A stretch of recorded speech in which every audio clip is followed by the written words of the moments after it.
I am Kieran Vale, a 35-year-old software engineer working at a major tech company.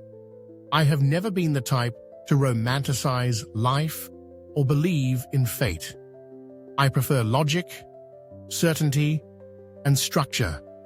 I have always believed that if something is built on a solid foundation, it will last, whether it's a complex software system or a marriage. For a long time, I thought I had built the perfect life. I had a stable job, a beautiful home, a wife I adored, and a son who was my entire world. 8 years ago, I married Serafina. She was the kind of woman who could command attention the moment she walked into a room, not just because of her looks, but because of her presence. She was confident, independent, and had an energy that made everything around her more vibrant. Life with her was never dull. And then there was Kalen, my little boy. His laughter was the highlight of my day, the one thing that could melt away the stress of work and remind me why I was doing all of this.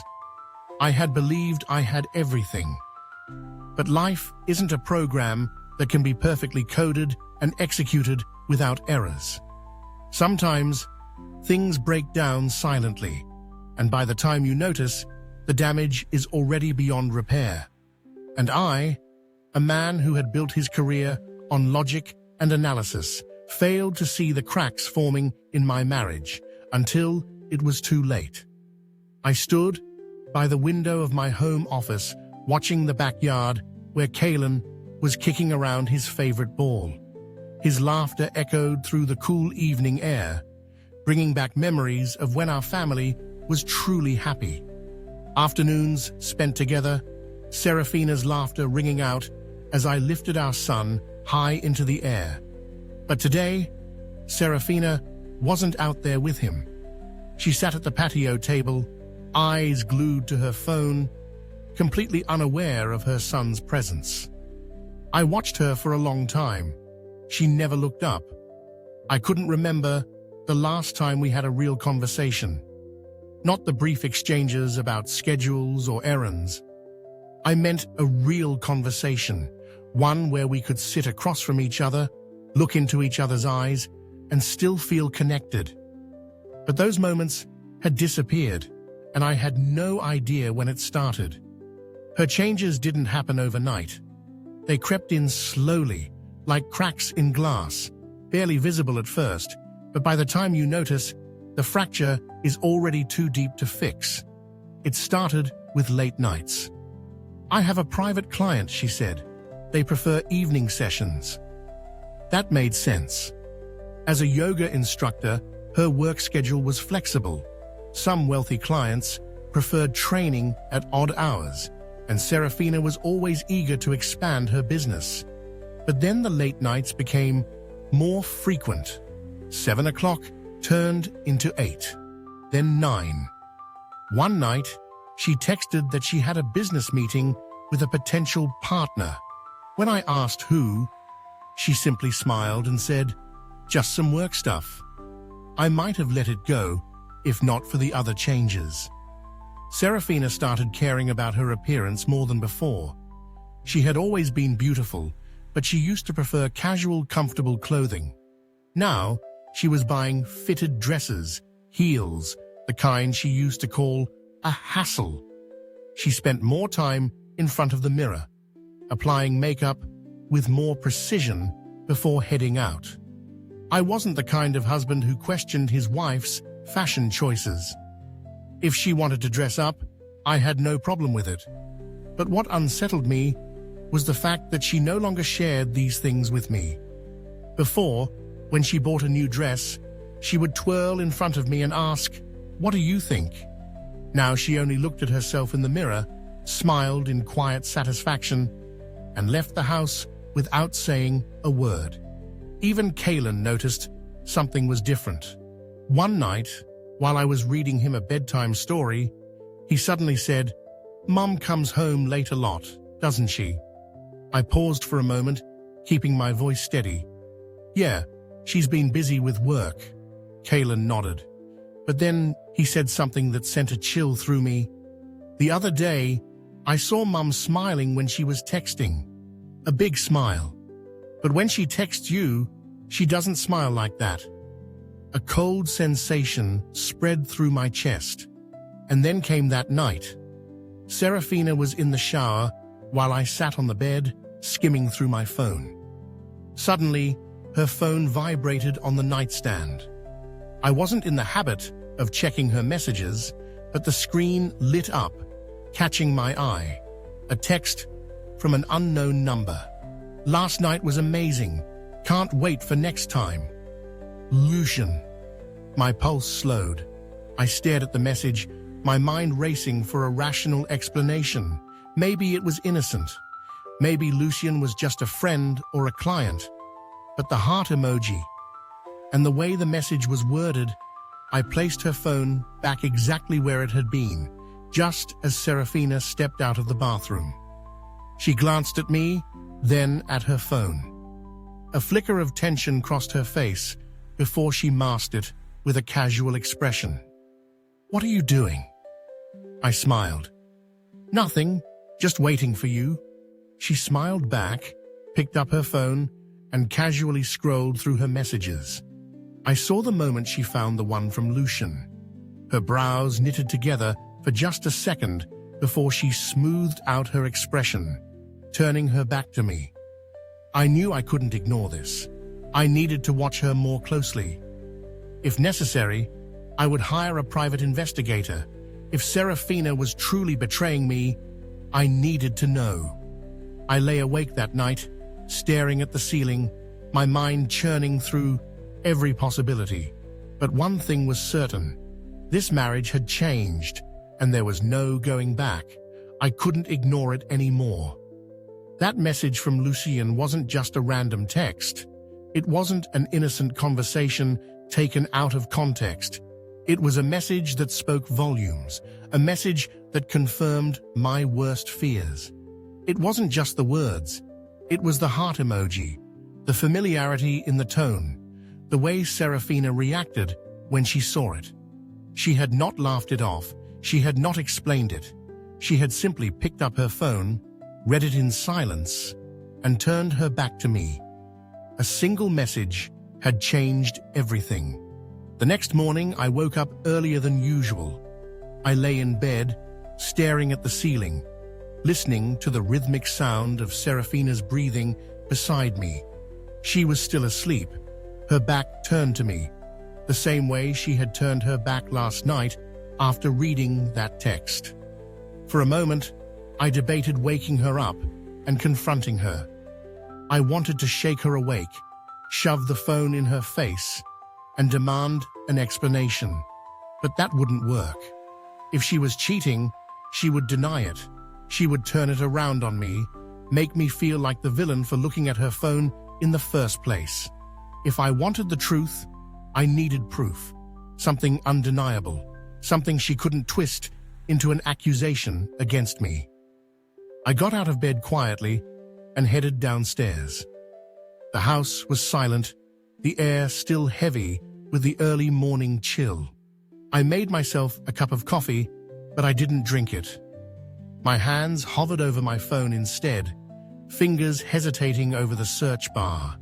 Then, I did something I never thought I would do. I searched for private investigators. It felt wrong, like something out of a bad movie, but I needed to know. If I was wrong, then I would look like a fool. But if I was right, I bookmarked a few options, then deleted my search history. I wasn't ready to hire anyone yet. I needed to gather some information myself first. That day at work, I could barely focus. Lines of code blurred together on my screen, my brain failing to register anything. My mind kept circling back to last night. The way Serafina had not asked what I saw. The way she had checked her phone silently instead of laughing and showing me. I opened my browser and hesitated for a moment before typing her name into Facebook. I wasn't proud of it, but I needed to know if there was something, anything, that could give me a clue. Her page was exactly how I remembered it. Serafina wasn't the type to overshare her life online, but she posted occasionally. Photos of her yoga classes, scenic shots from her morning runs, occasional dinners at restaurants. I scrolled back through the last few months, looking for anything out of place. And then I saw it. A photo from 3 weeks ago. A wine glass on a dinner table captioned, "A well-deserved break." There was nothing strange about it at first glance, just a simple picture. But the more I looked, the more it nagged at me. I had never seen that wine glass before. It wasn't from our house. More importantly, she had never mentioned going out that night. Who had taken her out? Lucian. When I got home that evening, I expected to find Serafina in the kitchen or the living room. Instead, Kaylin was sitting alone on the couch, watching cartoons. "Where's Mom?" I asked, setting down my work bag. "She's upstairs," Kaylin said, eyes still on the TV. I headed up the stairs, my heart already beating faster than it should have. The bedroom door was slightly ajar. I stepped inside and then froze. Serafina was sitting on the bed, legs tucked under a throw blanket, phone tilted slightly away from me. Her fingers moved quickly across the screen, typing something. But that wasn't what stopped me. It was the smile on her face. It wasn't the polite, absent-minded smile she sometimes gave me when I asked about her day. It wasn't even the small, amused smirk she used when watching something funny. It was a real smile. A smile that lit up her face. A smile I hadn't seen in a long time. And it wasn't for me. I didn't mean to make a noise, but something in the room shifted. Maybe the way my breathing changed. Maybe the way my feet barely scuffed the carpet. Because suddenly, Serafina's head snapped up. The smile disappeared. "Kieran." She blinked, locking her phone and setting it down beside her. "You're home early." It was 7:30 p.m. "I'm home at the same time I always am," I said carefully. "Oh." She tucked a strand of hair behind her ear. I lost track of time. I glanced at her phone. She noticed and immediately reached for it, placing it face down on the nightstand. My stomach turned. A few months ago, Serafina never cared where her phone was. She used to leave it lying around the house, on the kitchen counter, on the bathroom sink, sometimes even on my desk. Now, she always kept it close, always face down. "You looked happy just now," I said, keeping my tone light. She let out a quick, breathy laugh. "Oh, just a funny message from a friend." "Which friend?" She hesitated, a second too long. Then she smiled again, but this time it felt forced. "You don't know her, just someone from yoga class." I nodded, pretending to accept her answer, but I knew she was lying. That night, I lay in bed, staring at the ceiling. Serafina was next to me, fast asleep, breathing evenly. But I knew better now. Tomorrow I would start tracking her movements. I would pay attention to where she went. I would check her phone if I got the chance. And if I found out that Lucian wasn't just some random client, then I needed to be ready for what came next. I was done waiting. For weeks, I had ignored the signs, convincing myself that I was overthinking. I had told myself that Serafina was just busy, that she was under stress, that maybe, just maybe, I was the one creating distance between us. But after last night, after watching my wife smile at her phone, the way she hadn't smiled at me in years, I knew I couldn't pretend anymore. Something was going on, and I was going to find out exactly what it was. The next morning, I left for work at my usual time. But instead of heading straight to the office, I parked a few blocks away and waited. At 9:30 a.m., Serafina's car pulled out of the driveway. She was supposed to have a yoga class at 10 a.m. But instead of driving toward her studio, she took a different route, one that led nowhere near her workplace. My fingers clenched around the steering wheel. I started my car and followed. It felt wrong, stalking my own wife. But what other choice did I have? She had stopped being honest with me a long time ago. The woman I married, the woman who once told me everything, now kept her phone close, her words vague, her whereabouts unknown. If she wouldn't tell me the truth, I had no choice but to find it myself. She drove across town, eventually pulling into the parking lot of Café Solace, a small, upscale coffee shop tucked away in a quiet street. I parked a few cars away, my pulse thudding in my ears. She stepped out of her car, adjusting her coat. Then she scanned the area, as if making sure no one was watching. That's when I saw him. A man was already waiting for her. Tall, well-dressed, confident. Lucien. It had to be him. His suit was expensive, his stance relaxed, but his eyes were focused entirely on my wife. I watched as he leaned in, whispering something in Serafina's ear. She laughed, a light, effortless laugh, the kind she hadn't shared with me in years. My grip on the steering wheel tightened. Then she reached out and touched his arm. It was just a brief touch, but it felt like a knife to my ribs. I could have stormed in right then, demanded answers, confronted them in front of everyone. But I didn't, because I needed more. They stayed at the cafe for nearly an hour. I stayed in my car, watching, my heart pounding with every passing minute. They talked, leaning in close, too close. Serafina played with her hair, something she always did when she was flirting. Lucien smirked, clearly enjoying whatever conversation they were having. Then, just before they stood up to leave, he reached out and brushed his fingers against her cheek. She didn't pull away. My breath hitched. They walked out together, Serafina glancing around, as if making sure no one saw them. She didn't see me. Lucien led her toward his car. For a moment, I thought they would leave separately, but then she got in, and they drove away. I followed at a safe distance, my hands clammy against the wheel. They drove toward Hotel Verdant, an upscale boutique hotel known for its exclusivity and privacy. My stomach twisted. I parked a few blocks away, gripping the wheel so tightly, my knuckles turned white. Was this it? Was this the proof I needed? Serafina and Lucien entered the hotel through a side entrance. I sat there for a long time, staring at the building, my breath coming in shallow, uneven bursts.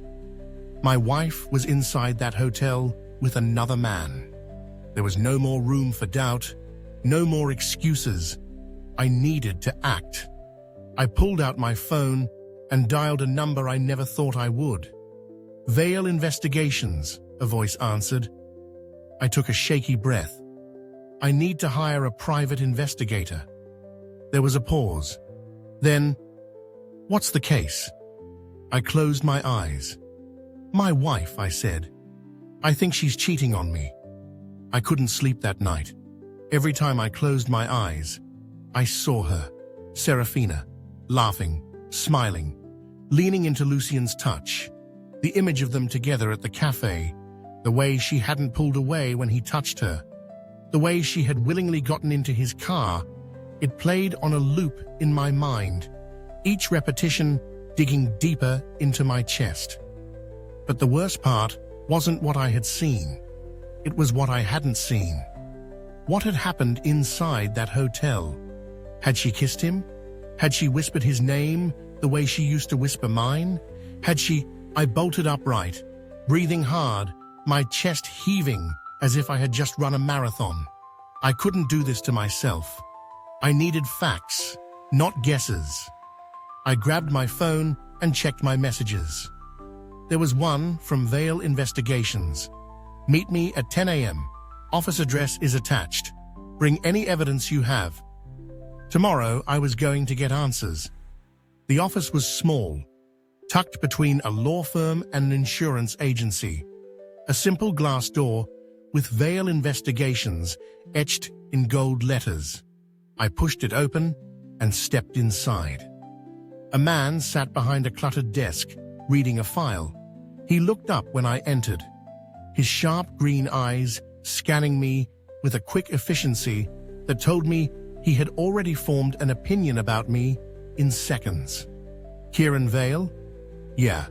He gestured to the chair opposite his desk. Have a seat. I'm Owen Vale. No relation to you, by the way. I nodded, sitting down, my hands clenched into fists on my lap. Owen leaned back, lacing his fingers together. Tell me everything. I told him everything. The late nights, the secrecy, the way she always kept her phone close now. The text message from Lucian. How I had followed her. How I had watched her get into his car. How they had entered a hotel together. Owen listened without interrupting. When I finished, he let out a slow exhale. Yeah, he said. That doesn't look good. My jaw tightened. I need proof. Real proof. Can you get it? Owen nodded. I can. I'll need a few days. Maybe a week. But if she's cheating, I'll find out. A heavy weight settled in my chest. I had hoped, prayed, that he would say something different. That maybe I was wrong. That maybe there was another explanation, but there wasn't. There never was. Owen slid a contract across the desk.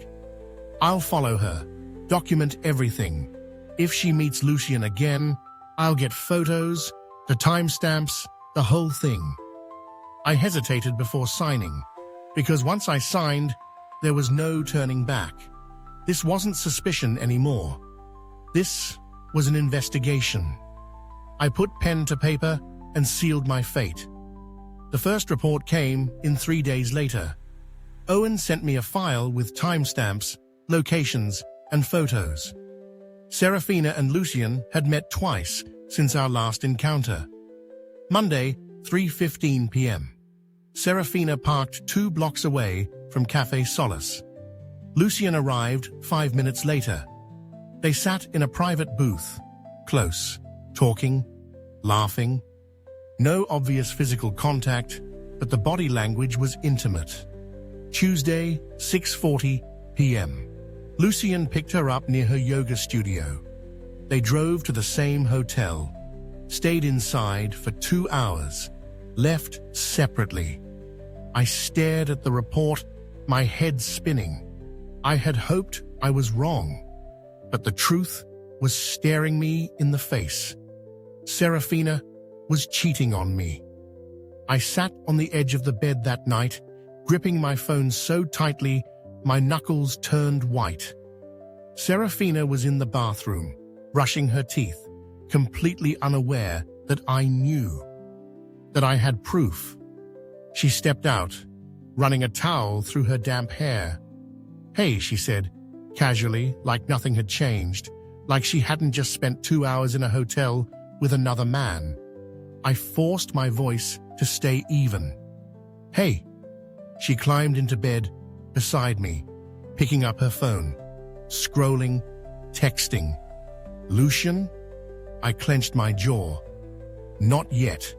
I needed to be smart. If I confronted her now, she would lie. I needed more, because when I finally confronted her, she wouldn't be able to deny it.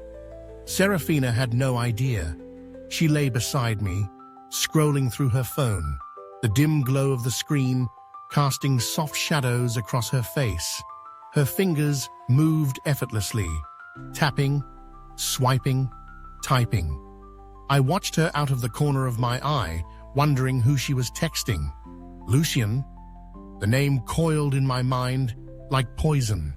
For weeks, I had drowned in doubt, searching for explanations, convincing myself that maybe, just maybe, I was wrong. that there was still something left to salvage. But now, there were no more illusions. I knew. The hotel, the cafe, the late nights, the secrecy. I had the proof. She thought she was safe. She thought I was still the same clueless, trusting husband she had been deceiving for months. But I wasn't. Not anymore. I turned my phone over in my hand. Owen's final set of photos staring back at me. Serafina stepping into Lucian's car. Serafina walking into the hotel with him. Serafina leaving 2 hours later, fixing her hair. Undeniable. Inescapable. I took a slow breath, steadying my pulse. I had imagined this confrontation 1,000 times, rehearsed the words in my head, but now that the moment was here, my mind was eerily blank. "Who are you texting?" She didn't even flinch. "Just a friend," she murmured, barely looking up. The lie came so easily. I sat up, resting my back against the headboard. "Lucian?" That got her attention. Her fingers froze over the screen. Slowly, she turned her head, her expression unreadable. "What?" I asked if you were texting Lucian. For a second, just a second, I saw it. Fear. A flicker of panic, before she forced her face into a confused frown. She let out a small laugh, shaking her head. "Kieran, what are you talking about?" I didn't answer. I just looked at her, let the silence stretch, let the weight of her own guilt settle around us.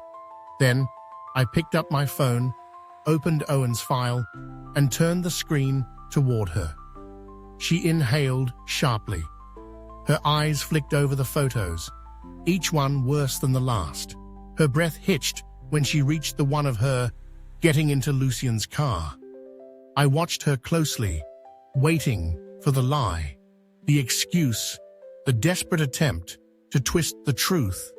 But she said nothing, and that silence was louder than any confession. "How long?"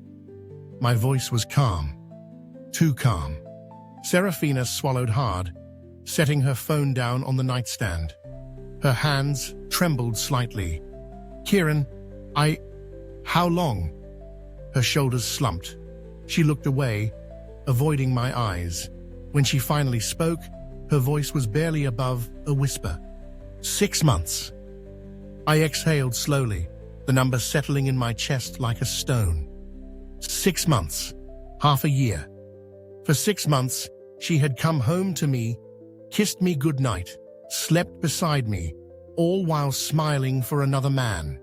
I clenched my jaw, forcing the anger down. I wouldn't yell. I wouldn't let her see how deeply this cut me. "Why?" She flinched at the question. "I don't know." "Bullshit." My voice was sharper now. "You don't get to sit there and tell me you ruined our marriage for no reason." She squeezed her eyes shut, shaking her head. "I didn't mean for it to happen." But it did. She opened her mouth, then closed it again, as if searching for the right words. When she finally spoke, her voice cracked. "I was lonely," she whispered. "You were always working. You were distant. It felt like we were just living together, not really a couple anymore." A bitter laugh escaped me. "So instead of talking to me, you went and found someone else?" Tears welled in her eyes. "I never wanted to hurt you, but you did." The room felt suffocating, the air thick with everything we weren't saying. I ran a hand down my face. "Do you love him?" Her breath hitched. She didn't answer right away. That hesitation was my answer. I let out a slow, steady breath. "Okay," she looked up. "Okay," I stared at her for a long moment, then spoke. "If I had done the same thing," I said slowly, "if I had found another woman who made me feel wanted again, if I had smiled at my phone the way you smiled at yours, would you have forgiven me?" Her eyes widened slightly. I didn't stop. "If I had compared you to other women," I continued, my voice low but firm. If I had told you that someone else made me feel alive in a way you didn't anymore, would you have accepted that? She looked away, biting her lip. That was all the answer I needed. I stood, grabbed my pillow and a blanket from the bed. I'm sleeping in the guest room. She blinked rapidly, like she wasn't expecting that response. Kieran, please. I shook my head. No, we're not doing this tonight. She didn't fight me as I walked out. And for the first time since I had met Serafina Vale, I felt like I was finally walking away from her. I didn't sleep that night. The guest room was cold, unfamiliar. The bed felt too stiff. The sheets carried none of Serafina's warmth, and the silence was deafening. A soft knock on the door. Kieran? Serafina's voice was hoarse. Can we talk? I exhaled slowly. I don't think we have anything left to say. A pause, then quieter. Please. I opened the door. She swallowed hard. I know that doesn't fix anything, I need you to know that. I leaned against the door frame. Are you still seeing him? She flinched. No, it's over. Why? Because I don't love him. I laughed coldly. Took you 6 months to figure that out? She winced. I was selfish. I was lost. And I was wrong. I stared at her. Then, in a quiet voice, I said, if I had done the same thing, would you be standing here asking me to try again? She opened her mouth, then closed it again. That was all I needed to know. I'm done, Serafina. Her breath hitched. Are we over? I turned, walked past her, and headed downstairs. I needed space. I needed to breathe. I needed to figure out if there was anything left to save, or if I had already lost her long before I ever found out. As I reached the bottom of the stairs, something made me pause. I didn't turn back, but I could hear it. The sound of Serafina sinking onto the bed, the shaky exhale she let out, as if the weight of reality had finally crashed onto her chest. For the first time in months, she wasn't hiding behind forced smiles or vague words.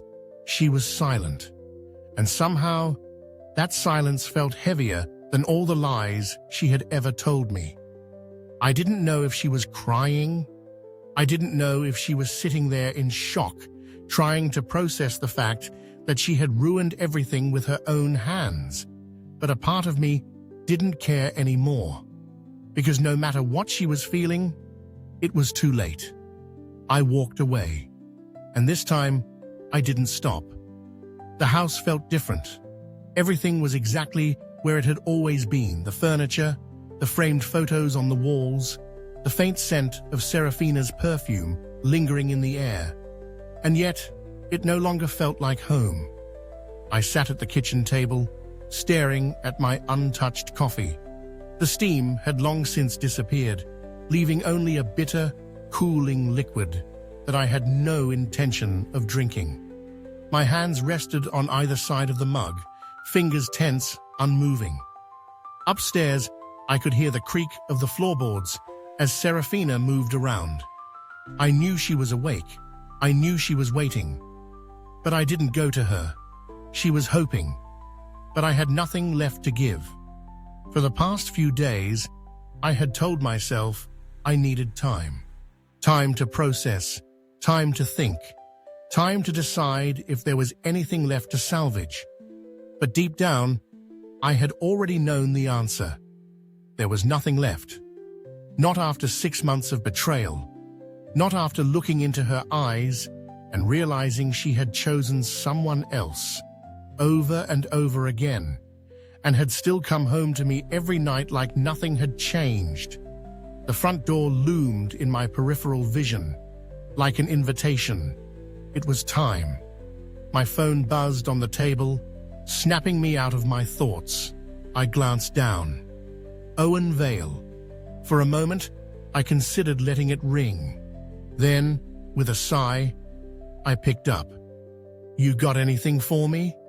"Just some final updates," Owen said. "Your wife, ex-wife-to-be I'm guessing, hasn't contacted Lucian since you confronted her." I let out a slow breath. "That's something, at least." "But Lucian," Owen continued, "has tried to contact her multiple times." My grip on the phone tightened. "How many?" "6 calls, 2 texts, all in the past 24 hours. I stared at the table, my jaw clenching. Serafina hadn't answered. Did it matter? Should it have mattered? Because it didn't. Lucian wasn't my problem anymore. "Want me to keep watching?" Owen asked. I should have said no, should have told him it didn't matter anymore. But instead, I said, "Yeah, let me know if anything changes." I hung up, rubbing a hand down my face. Lucian wasn't letting go, but I was. The weight in my chest settled, heavier than before, but clearer somehow. A decision solidifying in my mind. I pushed back from the table, the chair scraping against the hardwood floor. I didn't hesitate. I didn't second guess. I went upstairs. The bedroom door was half open. Serafina sat on the edge of the bed, staring at the floor. She looked up as I entered, her eyes red-rimmed, her face pale. She had been crying. She didn't say anything at first, just watched as I walked past her, straight to the closet. I pulled out a suitcase, unzipped it, started packing. Her breath hitched. "Kieran, please." I kept folding my clothes. "I know I don't deserve forgiveness," she whispered. "But can't we at least try?" I zipped the suitcase shut. She finally stood, taking a shaky step toward me. "Is this really it?" I met her gaze, steady and unwavering. "Yeah," I said. "It is." Her lower lip trembled. She looked like she wanted to say something, wanted to reach out, wanted to fix this. But there was nothing left to fix. I grabbed my bag and walked to the door. She didn't stop me, and I didn't look back. The apartment was small. White walls, bare floors, a single window that overlooked the city skyline. It wasn't home. Not yet. But maybe that was a good thing. I set my suitcase down by the door and exhaled slowly. The silence here was different from the silence in that house. That house had been filled with ghosts, memories clinging to every corner, every untouched piece of furniture. It had been the silence of something broken, something that could never be fixed. But here, there was nothing. A blank slate. I walked to the window, resting my palm against the cool glass. Below me, the city pulsed with life. Cars moving, neon lights flickering, conversations happening behind windows I would never look into. I should have felt relief. Freedom. Something. But all I felt was exhaustion. The dull vibration of my phone broke the silence. Unknown number. A strange feeling coiled in my chest. I hesitated just for a moment before answering. "Kieran?" Her voice, a quiet inhale. My fingers tightened around the phone. "Serafina." There was a pause on the other end. A breath, a hesitation. I don't know why I'm calling," I exhaled. "Then, why did you?" Another pause, a beat too long. Then finally, in a voice so quiet, I almost didn't hear it. "Because I miss you." I let the silence stretch between us, heavy with all the things we couldn't take back. Then, finally, I spoke. "I don't think you miss me, Serafina." My voice was steady, certain. "I think you miss the way things used to be." She inhaled sharply, but didn't argue. "And that's not the same thing." A shaky breath. "I know." I slid my wedding ring off my finger.